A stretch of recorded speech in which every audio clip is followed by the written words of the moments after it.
Class के बीच तुम अपनी आदत से मजबूर होकर शाओहुआ की अंडरवेयर के साथ खेल रहे थे, लेकिन तुम्हें क्या पता था कि उसकी क्वालिटी इतनी खराब है कि वो अचानक फट जाएगी।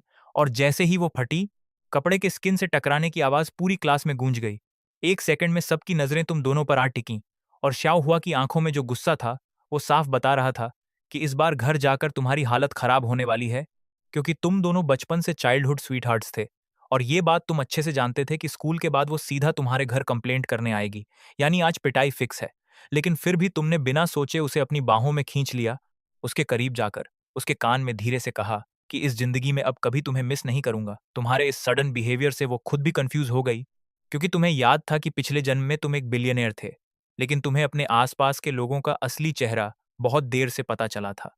उन्होंने तुम्हारी प्रॉपर्टी के लिए तुम्हारे न्यूबॉर्न बेटे तक को थ्रेट बना लिया था। और जब तुम मरने वाले थे, तब तुम्हें लॉयर द्वारा दी गई डायरी से पता चला कि चिंगमई पिछले 16 सालों से तुमसे सीक्रेटली प्यार करती थी। यहाँ तक कि जब तुम बीमार थे, तब वो चुपके से तुम्हें टॉनिक वाटर भी भेजती थी।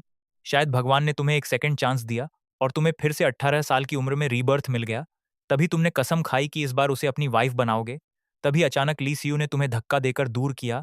उसका चेहरा लाल हो चुका था। उसने गुस्से में कहा कि शाओलोंग, क्या तुम पागल हो गए हो? क्यों मुझे इस तरह टच कर रहे हो? उसकी इनोसेंट सी शक्ल देखकर तुमने तुरंत एक फेक एक्सक्यूज बना लिया। तभी टीचर क्लास में एंटर हुई और चौक सीधे तुम्हारे माथे पर आकर लगी। टीचर ने गुस्से में कहा, शाओलोंग, तुम क्या सोच रहे हो? आओ और बोर्ड पर क्वेश्चन सॉल्व करो। पूरी क्लास तुम्हारा मजाक देखने के लिए एक्साइटेड थी, लेकिन तुम कॉन्फिडेंस के साथ उठे, हल्की सी स्माइल के साथ ब्लैक बोर्ड तक गए और चौक उठाकर बिना रुके पूरा आंसर परफेक्टली सॉल्व कर दिया। पूरी क्लास शॉक्ड रह गई और सब एक दूसरे को देखने लगे। वापस अपनी सीट पर आने के बाद ली सियू ने चुपके से तुम्हें एक पेपर दिया, जिसमें लिखा था कि तुम बहुत चालाक हो, और उसे फूल बना दिया। तुमने भी कुछ वर्ड्स लिखकर पेपर वापस फेंक दिया। जैसे ही उसने पढ़ा, उसका चेहरा और भी ज्यादा लाल हो गया। वो शर्म से तुम्हारी तरफ देख भी नहीं पाई और तुरंत मुंह घुमा लिया। स्कूल खत्म होते ही वो बिना कुछ बोले जल्दी से क्लास से भाग गई। तुमने सोचा कि वो बस शाय हो रही है, लेकिन जब तुम अपनी साइकिल लेने गए तो देखा कि दोनों टायर्स पंक्चर कर दिए गए हैं। तभी पीछे से ली सियू के रोने की आवाज आई। वो नाटक करते हुए बोली कि शाओलोंग, तुम्हारी साइकिल को क्या हो गया? कितना बुरा हुआ? लगता है आज किसी को पैदल ही घर जाना पड़ेगा। और उसकी इस मासूम सी एक्टिंग को देखकर तुम समझ गए कि ये सब उसी की शरारत है, लेकिन फिर भी तुम मुस्कुरा दिए, क्योंकि इस बार तुम्हें पता था कि तुम अपनी जिंदगी को नए तरीके से जीने वाले हो। खुशियों भरी उस हल्की सी ट्यून को सुनकर तुम्हें साफ समझ आ गया कि उसने जरूर कोई शरारत की है। तुमने तुरंत उसके कंधों पर एक कपड़ा डाल दिया और दोनों हाथों से उसकी कमर पकड़कर उसे अपनी तरफ खींच लिया और धीमी आवाज में कहा कि अब बेकार की बातें बंद करो और मुझे घर लेकर चलो। लेकिन तुम्हें क्या पता था कि ये लड़की अचानक पलटकर तुम्हारी पीठ पर चढ़ जाएगी। वो खुद भी एक पल के लिए चुप रह गई और आसपास खड़े सभी क्लासमेट्स ये सीन देखकर खड़े हो गए। वो हल्के गुस्से और शर्म के साथ बोली कि क्यों, क्या तुम सच में चाहते हो कि मैं शाओहुआ से जाकर सब सच बोल दूं? ये सुनते ही उसका चेहरा पूरी तरह लाल हो गया। उसने तुरंत तुमसे नजरें चुरा ली और मुंह घुमा लिया। तुम मुस्कुराते हुए बोले कि देखता हूं फिर तुम्हें कैसे हैंडल करता हूं। उसकी पीठ की हल्की गर्माहट तुम्हें साफ महसूस हो रही थी। शाम का अंधेरा माहौल को और भी सॉफ्ट बना रहा था और उसे इस तरह पकड़ना तुम्हें अजीब सा सुकून दे रहा था। तभी वो अचानक गुस्से में बोली कि शाओलोंग, अगर तुमने फिर से कोई बकवास की तो सच में तुम्हें नीचे फेंक दूंगी। तुम हंसते हुए उसे मनाने लगे और बोले कि ठीक है सियू, गुस्सा मत हो, मैं तुम्हें बाद में आइसक्रीम ट्रीट दूंगा, ठीक है? तभी अचानक कॉलोनी के गेट पर एक छोटी सी लड़की दिखी और तुम दोनों आइसक्रीम शॉप की तरफ बढ़ गए। तुमने मजाक में कहा कि आंट वैंग आज सबसे एक्सपेंसिव आइसक्रीम देना। तभी सीयू नखरे करते हुए बोली कि शाओलोंग, बस मुझे एक बाइट लेने दो, सिर्फ एक छोटा सा बाइट। तुमने हल्की मुस्कान के साथ कहा कि ठीक है, लेकिन फिर दोबारा ऐसा मत करना। उसने तुरंत हाँ कहा और बोली कि बाकी सब तुम्हारे लिए छोड़ दूंगी। लेकिन जैसे ही तुमने आइसक्रीम का एक बाइट लिया, वो तुरंत पीछे हट गई और टीजिंग अंदाज में बोली कि मेरी आइसक्रीम खाकर अब भागने की सोच रहे हो? बताओ क्या करने वाले हो मेरे साथ? तुमने प्लेफुल अंदाज में कहा कि तुम तो बस सपने देखती रहो। आज स्कूल में जो ट्रिक्स तुमने मेरे साथ खेले हैं, उसका हिसाब अभी बाकी है। लाइट की हल्की रोशनी में जब तुमने उसके चेहरे को देखा, तो उसकी साफ और ग्लोइंग स्किन देखकर तुम कुछ पल के लिए खो गए। तुम्हारे अंदर एक अजीब सा एहसास उठा और तुम धीरे से बोले कि मैं सच में बहुत लोनली महसूस करता हूँ। जैसे तुम उसे खोने से डरते हो। तुम्हारे दिल में उसकी यादें और फीलिंग्स उमड़ने लगीं और ऐसा लगा जैसे पूरी दुनिया उसकी वजह से ही वार्म और खूबसूरत है। तभी अचानक पीछे से तुम्हारी माँ की आवाज आई कि शाओलोंग, तुम्हारी माँ आ गई है। तुमने थोड़ा शॉक होकर कहा कि मुझे यकीन नहीं हो रहा। क्या सच में तुम चाहती हो कि मैं चला जाऊं? तभी तुम्हारी माँ गुस्से में आगे आई और बोली कि तुम फिर से सियू को परेशान कर रहे हो ना? तुमने तुरंत पैनिक में कहा कि मॉम, ऐसा कुछ नहीं है। अगर यकीन नहीं है तो ली सियू से पूछ लो। सियू थोड़ी घबराई लेकिन उसने धीरे से कहा कि आंट, इन्होंने मुझे परेशान नहीं किया। ये सुनते ही तुम्हारी माँ ने सख्ती से कहा कि तुम मेरे सामने ही उसे थ्रेटन कर रहे हो। सीयू, तुम डरना मत, मैं घर जाकर इसे ठीक कर दूंगी। सीयू ने हल्की मुस्कान के साथ कहा कि ठीक है आंट, अब मैं चलती हूँ। देन इसके बाद तुमने अपनी माँ को मेमोरी लॉस का बहाना बनाया और उनके साथ घर वापस आ गए। कमरे में पहुंचकर तुमने सामने रखी नोटबुक को घूरना शुरू किया और धीरे धीरे तुम्हारा ध्यान कहीं और चला गया। तभी अचानक तुम्हारे दिमाग में एक पुरानी मेमोरी फ्लैश हुई। तुम उस समय सिर्फ 6 साल के थे और अपने टॉयज के साथ खेल रहे थे। तभी अचानक लीसियू दौड़ते हुए आई और एक्साइटमेंट के साथ बोली कि शाओलोंग, क्या तुम्हें कैंडी चाहिए? ये वेडिंग कैंडी है। और उसकी वो मासूम आवाज सुनकर तुम्हारे दिल में एक अलग ही फीलिंग जाग उठी। वो मासूम सी मुस्कान के साथ बोली कि अगर तुम्हें ये कैंडी खानी है तो पहले मुझसे वादा करो। तुम उसकी हथेली में रखी 5 रंगों वाली कैंडी को देखते हुए अपनी लार निगल रहे थे और अगले ही पल उसने बड़ी केयरफुली वो कैंडी तुम्हारे हाथ में रख दी।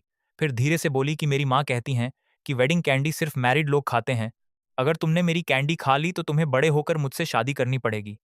तुमने बिना ज्यादा सोचे हंसते हुए कहा कि ठीक है, अभी नहीं, लेकिन बड़े होकर मैं तुमसे ही शादी करूंगा। उसकी आंखों में उस वक्त जो खुशी थी वो तुम्हें आज भी साफ याद थी। अगले ही दिन सुबह सुबह ली सीयू तुम्हारे घर आ गई और दरवाजा पीटते हुए बोली कि ओए बड़े लेजी पिग, उठ जा, स्कूल का टाइम हो गया है, जल्दी नीचे आ। तुमने आलस में जवाब दिया कि मुझे लड़ना नहीं है, तुम जाओ। लेकिन अंदर ही अंदर तुम्हें पता था कि वो जरूर आएगी। तुम नीचे आए और उसे देखकर हल्के से मुस्कुराकर बोले कि मुझे पता था तुम आओगी सिली गर्ल। दोनों साथ में स्कूल जाने लगे और रास्ते में एक छोटी सी गली में मुड़ गए। तभी तुमने मजाक में कहा कि आज बॉस मैं ट्रीट दे रहा हूं। वो हैरान होकर बोली कि आज इतने पैसे कहाँ से आ गए? हमेशा तो तुम ही मुझसे खाते रहते हो, जरूर कुछ छुपा रहे हो। तुमने प्लेफुल अंदाज में कहा कि हर जगह मैं तुम्हारे साथ रहना चाहता हूँ, तुम्हारा हाथ पकड़ना चाहता हूँ। ये सुनकर वो थोड़ा शर्माई, लेकिन फिर तुरंत संभल कर बोली कि तुमने कल रात क्यों डार्क सर्कल्स बना लिए? क्या तुम मुझे मिस कर रहे थे?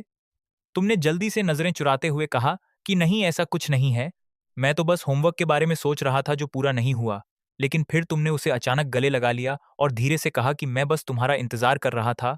वो एक पल के लिए चौंकी और फिर हल्के गुस्से में बोली कि शाओलोंग, तुम फिर से फायदा उठा रहे हो। दोनों हल्की फुल्की नोक-झोंक करते हुए स्कूल में एंटर हुए। अब कॉलेज एंट्रेंस एग्जाम में सिर्फ 2 महीने बचे थे और सिर्फ मॉक एग्जाम्स रह गए थे। लेकिन तभी अचानक क्लास टीचर बदल दिया गया, जिससे माहौल थोड़ा टेंस हो गया। उसी दौरान तुमने उसकी पॉकेट मनी चुरा ली, जो कुल मिलाकर सिर्फ 8 युआन थी। और तुम सोचने लगे कि इतने पैसों में तो ली सीयू के बर्थडे का गिफ्ट भी नहीं आ पाएगा।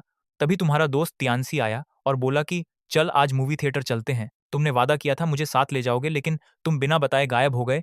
तभी ली सीयू दूर से ये सब देख रही थी और गुस्से में बोली कि शाओलोंग, तुम फिर से क्लास बंक कर रहे हो, अगर तुम नहीं आए तो मैं टीचर को बता दूंगी। लेकिन तुमने उसकी बात इग्नोर कर दी और कंप्यूटर सिटी के सामने एक रिपेयर शॉप पर पहुंच गए। वहां एक लड़का शॉपकीपर से बहस कर रहा था कि क्या एक कंप्यूटर ठीक करने में 20 दिन लगते हैं, क्या मैं तब तक दूसरा जन्म ले लूं? तभी तुम और तुम्हारा दोस्त फैट टाइगर वहां पहुंचे और सिचुएशन को देखते हुए तुमने कैजुअली कहा कि कंप्यूटर खराब है तो मुझे ट्राई करने दो। शॉपकीपर ने तुम्हें ऊपर से नीचे तक देखा और हंसते हुए बोला कि पहले अपने बाल ठीक कर लो, फिर यहाँ प्रोफेशनल बनने आना। लेकिन तुमने कॉन्फिडेंट होकर कहा कि मुझे एक मौका दो, आज रात मुझे अपने भाई के साथ मीटिंग करनी है। तुम्हारे अंदर का कॉन्फिडेंस साफ दिख रहा था।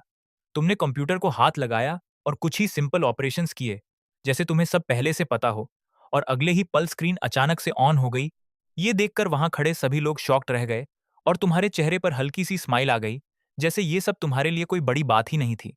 कंप्यूटर रिपेयर शॉप में जैसे ही तुमने कुछ ही सेकंड्स में ब्रोकन सिस्टम को ठीक कर दिया, तो वहां खड़ा हर इंसान शॉक हो गया और शॉप का मालिक इम्प्रेस्ड होकर बोला कि ये तो कमाल कर दिया, तुम्हारा नाम क्या है? तुमने काम टोन में जवाब दिया कि मेरा नाम यांग जैन है। उसने तुरंत कहा कि अपना नंबर छोड़ जाओ, फ्यूचर में कुछ खराब हुआ तो कॉल करूंगा। फिर उसने मुस्कुराते हुए तुम्हें 600 युआन थमाए और बोला गुड बॉय। ये देखकर तुम्हारा दोस्त फैट टाइगर एक्साइटेड होकर बोला कि भाई ड्रैगन, मेरे पिता फैक्ट्री में पूरे महीने मेहनत करते हैं, तब जाकर इतनी सैलरी मिलती है और तुमने कुछ मिनट में ही कमा लिया। शॉपकीपर ने तुम्हारी स्किल देखकर ऑफर दिया कि क्या तुम मेरी शॉप में काम करना चाहोगे, हम प्रॉफिट 50-50 स्प्लिट कर लेंगे। लेकिन तुमने स्मार्ट मूव लेते हुए कहा कि मुझे तो कंप्यूटर बिल्डिंग के दूसरी साइड जाना ज्यादा सही लगेगा, अगर डील करनी है तो शेयर डिसाइड करो। उसने सोचा और बोला कि ठीक है, 20-80 करते हैं, 80% मैं लूंगा और 20% तुम्हें मिलेगा। तुमने बिना हेजिटेशन कहा कि अगर ऐसा है तो रहने दो, डील कैंसिल। ये सुनते ही वो घबरा गया और तुरंत बोला कि ठीक है, उल्टा कर लेते हैं, 80% तुम्हारा और 20% मेरा। तुमने हल्की मुस्कान के साथ हाथ बढ़ाया और कहा डील, हैप्पी कोऑपरेशन। शॉप से बाहर निकलते ही तुम और फैट टाइगर सीधे मॉल की तरफ दौड़ पड़े। पड़े। वहीं दूसरी तरफ ली सियू विंडो के पास खड़ी होकर बाहर देख रही थी और मन ही मन सोच रही थी कि शाओलोंग अभी तक वापस क्यों नहीं आया। तभी उसकी माँ ने पीछे से पूछा कि शाओयू तुम क्या देख रही हो? वो घबरा कर बोली कुछ नहीं। माँ ने टीजिंग टोन में पूछा कि क्या तुम्हें शाओलोंग पर क्रश है? वो तुरंत डिनाई करते हुए बोली कि ऐसा कुछ नहीं है, सिर्फ कोई बेवकूफ ही उससे प्यार करेगा। माँ मुस्कुराकर बोली कि मुझे तो शाओलोंग अच्छा लगता है, वो स्मार्ट है। लेकिन सियू गुस्से में बोली कि उसमें अच्छा क्या है, उसे तो बस हर दिन लड़ाई करना आता है। तभी बाहर बारिश शुरू हो गई और माँ ने कहा कि शाओलोंग अम्ब्रेला लेकर नहीं गया होगा, ये बच्चा ना बाहर बोलता कुछ और है लेकिन अंदर से सबसे ज्यादा केयरिंग है। तभी अचानक तुम घर लौट आए और दरवाजे पर खड़े होकर बोले कि मैं आ गया। सियू तुरंत आगे आई और गुस्से में पूछा कि तुम इतनी देर कहाँ थे? मैं तुम्हारा इंतजार कर रही थी। तुमने कैजुअल अंदाज में कहा कि ज्यादा मत सोचो, मैं अपने डैड का इंतजार कर रहा था। फिर तुमने पूछा कि तुमने रेनकोट क्यों नहीं पहना और तुरंत अपने हाथ में पकड़ा गिफ्ट उसकी तरफ बढ़ाते हुए बोले कि ये तुम्हारे बर्थडे का गिफ्ट है, बारिश में भीग न जाए इसलिए अभी दे रहा हूँ। वो हैरान होकर बोली कि लेकिन मेरा बर्थडे तो अगले वीक है। तुमने हंसते हुए कहा कि कोई बात नहीं, मैं इसे 2 बार सेलिब्रेट करूंगा, हैप्पी बर्थडे इन एडवांस। उसके दिल में हल्की सी फीलिंग जागी और वो सोचने लगी कि ये इडियट खुद को तकलीफ देकर भी गिफ्ट को बचा रहा है, सिर्फ इसलिए क्योंकि ये मेरे लिए है। वो हल्के गुस्से और प्यार के साथ बोली कि क्या तुम्हें लगता है मुझे ये पसंद नहीं आएगा? फिर खुद ही मुस्कुराकर बोली कि मुझे ये बहुत पसंद है। तुमने टीजिंग टोन में पूछा कि कलर पसंद है, स्टाइल पसंद है और फिर अचानक पूछ लिया कि क्या तुम मुझे पसंद करती हो। वो तुरंत समझ गई कि तुम ट्रैप सेट कर रहे हो और गुस्से में बोली कि स्टिंकी शाओलोंग तुम मुझे फंसाने की कोशिश कर रहे हो। लेकिन फिर भी उसने धीरे से कहा कि मुझे सब पसंद है और गिफ्ट लेने के बाद सॉफ्टली थैंक यू बोला। घर के अंदर जाकर उसने अपनी माँ से एक्साइटेड होकर कहा कि ये सबसे बेस्ट गिफ्ट है जो उसे कभी मिला है। माँ ने मजाक में कहा कि क्या हमारे गिफ्ट्स अच्छे नहीं थे? वो जल्दी से बोली कि नहीं, दोनों अच्छे हैं, लेकिन उसके दिल में तुम ही थे। उधर वो बार बार सोच रही थी कि शाओलोंग अभी तक रूम में क्यों नहीं आया, क्या वो इतना टाइम खा रहा है कि फ्यूचर में पिग बन जाएगा। वो मजाक में खुद को लिटिल पिग बोलकर हंसने लगी। तभी तुम उसकी विंडो के पास पहुंचे और आवाज दी कि सियू मैं यहाँ हूँ। वो तुरंत बाहर आई और नाराज होकर बोली कि तुमने इतना टाइम क्यों लिया, लोग सोचेंगे तुम सच में पिग बन गए हो। तुमने हंसते हुए कहा कि क्या मुझे मिस कर रही थी? वो तुरंत बोली कि हाँ बहुत मिस किया, लेकिन आज के गिफ्ट के लिए मैं डिसाइड करती हूँ कि अब से मैं तुम्हारी केयर करूंगी, कोई भी तुम्हें बुली नहीं कर सकता एक्सेप्ट मी। तुमने मजाक में पूछा कि तुम मेरी केयर कैसे करोगी? मुझे लगता है तुम खुद को भी संभाल नहीं सकती। वो गुस्से में बोली कि शाओलोंग तुम फिर नॉनसेंस बोल रहे हो। तभी उसने नोटिस किया कि तुम्हारी हालत ठीक नहीं है और पूछा कि क्या तुम्हें कोल्ड हो गया है? तुमने वीक आवाज में कहा कि हाँ थोड़ा सा कोल्ड है, बस रेस्ट कर लूंगा, ठीक हो जाऊंगा। वो अंदर से अपसेट हो गई और बोली कि तुम इतने स्टूपिड हो, गिफ्ट खरीदने के लिए खुद को बीमार कर लिया, अब चुपचाप सो जाओ। तुमने हंसकर कहा ठीक है मिस, जैसा आप कहें। तुम्हारे सो जाने के बाद वो अपनी होमवर्क करने बैठी, लेकिन उसका ध्यान बार बार तुम्हारी तरफ जा रहा था। वो सोचने लगी कि अगर शाओलोंग को रात में फीवर आ गया तो क्या होगा, अगर वो और ज्यादा बीमार हो गया या खुद का ख्याल नहीं रख पाया तो सिचुएशन सीरियस हो सकती है। ये सोचकर वो तुरंत उठी और तुम्हारी माँ के पास जाकर बोली कि आंट ये स्पेशल कोल्ड मेडिसिन है, शाओलोंग इसे ले लेगा तो जल्दी ठीक हो जाएगा। उसकी माँ ने मुस्कुराकर कहा कि सियू तुम कितनी केयरिंग हो। वो हल्की शर्म के साथ बोली कि ठीक है आंट, मैं अब चलती हूँ। उस रात वो सोते वक्त भी तुम्हारे बारे में सोचती रही और उसने ड्रीम देखा कि तुम कोल्ड से कांप रहे हो और बार बार कह रहे हो कि बहुत ठंड लग रही है। अगली सुबह जैसे ही सूरज निकला उसने विंडो खोलकर जोर से आवाज लगाई कि ओए लेजी पिग उठ जाओ, गुड मॉर्निंग। तुमने नींद भरी आवाज में कहा गुड मॉर्निंग सियू, क्या हुआ? वो तुरंत बोली कि पहले जाओ ब्रश करो, फेस वॉश करो और बताओ अब कैसा फील कर रहे हो। तुमने मुस्कुराते हुए कहा कि अब काफी बेटर फील कर रहा हूँ, thanks for the medicine last night. उसने क्यूट अंदाज में कहा कि वेलकम, मैं इतनी कंसिडरेट हूँ तो स्लोली स्लोली ठीक हो जाओ। वो गुस्से में तुम्हारी तरफ देखकर बोली कि धीरे धीरे क्यों ठीक हो रहे हो, अगर ऐसे ही लेते रहे तो और स्लो हो जाओगे। स्टिंकी शाओलोंग, बस इंतजार करो, एक दिन मर जाओगे। और फिर अंदर ही अंदर बड़बड़ाने लगी कि इस शाओलोंग की हिम्मत कैसे हुई मुझे गरीब बोलने की, लेकिन फिर खुद को समझाते हुए बोली कि मैं गरीब नहीं हूँ, बस नॉर्मल हूँ, ठीक है। लेकिन फिर भी उसका गुस्सा कम नहीं हुआ और उसने मन ही मन ठान लिया कि बाद में इसे अच्छा सबक सिखाऊंगी। तभी उसने देखा कि उसकी माँ ने 2 लंच बॉक्सेस तैयार करके रखे हैं और माँ ने प्यार से कहा कि सियू ये एक शाओलोंग को देना मत भूलना। उसने हल्के से हाँ कहा और अंदर ही अंदर मुस्कुराई। थोड़ी देर बाद वो तुमसे मिलने आई और गुस्से में बोली कि तुमने अभी कहा था ना कि मैं गरीब हूँ, मैं तुम्हें मार डालूंगी स्टिंकी शाओलोंग। लेकिन फिर तुरंत टोन बदलते हुए बोली कि ये मेरी मॉम ने तुम्हारे लिए बनाया है, ये ले लो, ध्यान रखना, लेफ्ट वाला मेरा है और राइट वाला तुम्हारा है, गलती मत करना। तुमने कैजुअली कहा कि मैंने तो पहले ही खा लिया और मजाक में बोला कि मैं तो तुम्हारे खाने का टेस्ट ऑलरेडी जानता हूँ, जैसे तुम्हारे खाए हुए लॉलीपॉप तक खा चुका हूँ। वो एक पल के लिए कंफ्यूज हो गई और पूछा कि तुमने कहीं लंच बॉक्स तो नहीं बदल दिया? तुमने तुरंत बात टाल दी और कहा कुछ नहीं, चलो ऊपर चलते हैं। बाहर खड़ी अपनी साइकिल को देखकर तुमने हंसते हुए कहा कि देखो मेरी कार अभी भी यहाँ है। उसने चिढ़ाते हुए कहा कि किसने कहा था मुझे बुलाने के लिए, अब भुगतो। ब्रेकफास्ट के बाद जब तुम क्लास में बैठे थे तभी काऊ काऊ वापस आया और उसका पेट जोर जोर से आवाज करने लगा। वो तुम्हें लंच बॉक्स खोलकर खाते हुए देखकर तुम्हारे पास बैठ गया और बोला कि अब ब्रेकफास्ट कर रहे हो? तुमने मजाक में कहा कि अगर नहीं खाऊंगा तो क्या इसे देखता रहूंगा? उसने एक बाइट लिया और बोला कि तुम्हारी मॉम का खाना तो बहुत टेस्टी है। तभी तुमने चौंक कर कहा कि ऐसा कैसे हो सकता है, इसमें तो इतना नमक है कि खाना मुश्किल है। तभी तुम्हें एहसास हुआ कि लंच बॉक्सेस चेंज हो गए हैं और तुमने घबरा कर कहा कि सियू तुमने मेरा लंच कब बदल दिया, जल्दी वापस करो। वो हंसते हुए बोली कि अब तो मैं खा चुकी हूँ और तुम्हें टीज करते हुए बोली कि क्या हुआ, अब डर लग रहा है? तुमने मजाक में कहा कि तुम तो बिल्कुल डॉग जैसी हो और फिर दोनों हल्के फुल्के झगड़ते हुए हंसने लगे। थोड़ी देर बाद उसने कहा कि चलो साथ में खाते हैं और तुम दोनों ने साथ बैठकर खाना खाया। फिर उसने तुम्हारी साइकिल की तरफ देखकर कहा कि ये ब्रोकन कार अब चलने वाली नहीं है, लगता है कुछ दिनों तक तुम्हें मुझे घर छोड़ना पड़ेगा। तुमने मजबूरी में हाँ कहा और बोला कि ठीक है, आज मैं अनलकी हूँ। उसने खुशी खुशी कहा थैंक यू, और जैसे ही तुम साइकिल चलाने लगे वो पीछे बैठ गई। तुमने हल्के से उसकी पतली सी कमर को पकड़ लिया और अंदर ही अंदर सोचा कि ली सियू की वेस्ट कितनी स्लिम है, और खुद को रोक नहीं पाए और हल्का सा पिंच कर दिया। वो तुरंत चौंक कर बोली कि मुझे टेकल मत करो, नहीं तो मैं तुम्हें यहीं उतार दूंगी और घर तक पैदल जाना पड़ेगा। तुम हंसते हुए बोले कि अच्छा ये बताओ तुम्हारा वेट कितना है। वो तुरंत गुस्से में बोली कि तुम कितने स्ट्रेट फॉरवर्ड हो, सीधा मेरा वेट पूछ रहे हो। तुमने हंसते हुए कहा कि बताओ ना, मैं तुम्हारे लिए क्लोथ्स खरीदना चाहता हूँ। ये सुनकर वो थोड़ा सीरियस हो गई और बोली कि मुझे नए कपड़े नहीं चाहिए, तुम वैसे ही पैसे बचाओ कॉलेज के लिए। और फिर टीजिंग अंदाज में बोली कि मैं पूरे दिन ये सेम ड्रेस पहनती हूँ तो क्या हुआ। तुमने प्यार से कहा कि क्या तुम सुंदर ड्रेस नहीं पहनना चाहती। उसने सिर हिलाते हुए कहा कि नहीं, मुझे जरूरत नहीं है, पैसे वेस्ट मत करो। उसके इस जवाब से तुम्हें अंदर से एक वार्मथ फील हुई और तुम सोचने लगे कि ये लड़की तो घर आने से पहले ही मेरे लिए सेविंग करने लगी है। तुम दोनों रास्ते भर बातें करते हुए धीरे धीरे घर पहुंच गए। जैसे ही घर के अंदर कदम रखा ली सियू तुरंत भागकर अपने बेडरूम की तरफ चली गई और तुम वहीं खड़े उसे जाते हुए देखते रहे, जैसे तुम्हारे दिल में उसके लिए कुछ और गहरा हो चुका था। जैसे ही तुमने देखा कि ली सियू घर आते ही सीधे अपने कमरे की तरफ भाग गई तो तुमने पीछे से पूछा कि आते ही रूम में क्यों चली गई। वो जल्दी से बोली कि मुझे क्लॉथ्स चेंज करने हैं, और दरवाजा बंद कर लिया। कमरे के अंदर जाकर उसने कपबोर्ड खोलकर अपने सारे कपड़े इधर उधर फेंकना शुरू कर दिए, जैसे खुद से ही लड़ रही हो, और बड़बड़ाते हुए कहने लगी कि मैं कोई किसी की वाइफ नहीं हूँ, और गुस्से में बोली कि अब तो मैं अपना फेवरेट ड्रेस भी नहीं पहन सकती। कुछ देर बाद वो थककर बेड पर लेट गई और गहरी सांस लेते हुए तुम्हारी कही हुई बातें उसके दिमाग में बार बार एको होने लगी कि तुम रोज यही ड्रेस पहनती हो, बिल्कुल किसी की वाइफ जैसी लगती हो। वो खुद से सवाल करने लगी कि क्या सच में मैं अच्छी ड्रेस नहीं पहनती तो वाइफ जैसी लगती हूँ, क्या वो मुझे इतना हेट करता है। फिर खुद को समझाने लगी कि मुझे क्यों फर्क पड़ रहा है, वो क्या कहता है, लेकिन अंदर से वो भी चाहती थी कि वो एक ब्यूटीफुल ड्रेस पहने और अच्छी दिखे। फिर भी वो अपने पेरेंट्स से पैसे मांगना नहीं चाहती थी, क्योंकि उसे लगता था कि इससे फैमिली पर बर्डन बढ़ेगा, और वो हमेशा से सिंपल लाइफ जीने वाली लड़की थी। उसी वक्त घर के दूसरे कमरे में उसके पेरेंट्स काम से लौट कर आए और उसका चेहरा देखकर माँ ने पूछा कि क्या हुआ, तुम इतनी उदास क्यों लग रही हो। तभी उसके फादर ने सीरियस टोन में कहा कि वाइफ, कल दोपहर हमें जिन्हाई जाना है बिजनेस कोऑपरेशन के लिए, शायद 3 दिन लग जाएंगे। फिर माँ ने सियू की तरफ देखकर कहा कि बेटा, हमने जो कहा वो सुना ना, कल से हम 3 दिन के लिए बाहर रहेंगे, तुम घर पर अपना ध्यान रखना और अच्छे से पढ़ाई करना। सियू ने कॉन्फिडेंट होकर कहा कि आप दोनों टेंशन मत लो, मैं अब बड़ी हो गई हूँ, अपना ध्यान रख सकती हूँ। तभी माँ ने सोचा और कहा कि क्यों ना शाओलोंग को कुछ दिनों के लिए यहाँ रख दें, ताकि तुम दोनों साथ में रहो और एक दूसरे को स्टडी में हेल्प करो। ये सुनकर सियू थोड़ी ऑकवर्ड हो गई और हल्के शौक में बोली कि शाओलोंग मेरे साथ रहेगा। माँ ने हंसते हुए कहा, हाँ क्या तुम्हें कोई प्रॉब्लम है। सियू ने जल्दी से कहा कि नहीं, ऐसा कुछ नहीं है, लेकिन अंदर ही अंदर वो सोचने लगी कि मॉम और डैड के ना होने पर घर में सिर्फ हम दोनों ही होंगे, और ये सिचुएशन थोड़ी ऑकवर्ड भी है और थोड़ा स्ट्रेंज भी। तभी माँ ने उसे टोका कि क्या सोच रही हो इतना, क्या शाओलोंग तुम्हारे साथ खेलना पसंद नहीं करता। उसने जल्दी से कहा कि नहीं, ऐसा नहीं है, और माँ ने मुस्कुराते हुए कहा कि तुम दोनों तो बचपन से सबसे अच्छे फ्रेंड्स हो, तुम दोनों ही सबसे ज्यादा कंपैटिबल हो साथ रहने के लिए। रात को डिनर के बाद अचानक डोरबेल बजी और तुम्हारे फादर ने कहा कि बेटा जाओ दरवाजा खोलो। तुमने दरवाजा खोला तो सामने आंट खड़ी थी और तुमने पोलाइटली कहा गुड इवनिंग आंट, अंदर आइए। वो मुस्कुराते हुए अंदर आई और सीयू की माँ से बोली कि मैंने एक वाटरमेलन खरीदा था तो उसका आधा हिस्सा आपके लिए लेकर आई हूँ। फिर कैजुअली बोली कि वैसे मुझे शाओलोंग से थोड़ी बात करनी है। ये सुनकर तुम थोड़ा कंफ्यूज हो गए और मन में सोचने लगे कि कहीं सीयू ने आज की सारी बात आंट को तो नहीं बता दी। तुम थोड़ा नर्वस होकर बोले कि आंट, क्या आपको मुझसे कुछ काम था। तब उन्होंने कामली कहा कि शाओलोंग, कल दोपहर मैं और तुम्हारे अंकल जिन्हाई जा रहे हैं 3 दिन के बिजनेस ट्रिप के लिए, और मुझे सीयू को घर पर अकेला छोड़ने में थोड़ा कंसर्न है। क्या तुम मेरी मदद कर सकते हो और इन 3 दिनों तक सीयू का ध्यान रख सकते हो। ये सुनकर तुम एक पल के लिए चुप हो गए, क्योंकि ये सिचुएशन तुम्हारे लिए अनएक्सपेक्टेड थी, लेकिन अंदर से तुम्हें ये चांस भी खास लग रहा था।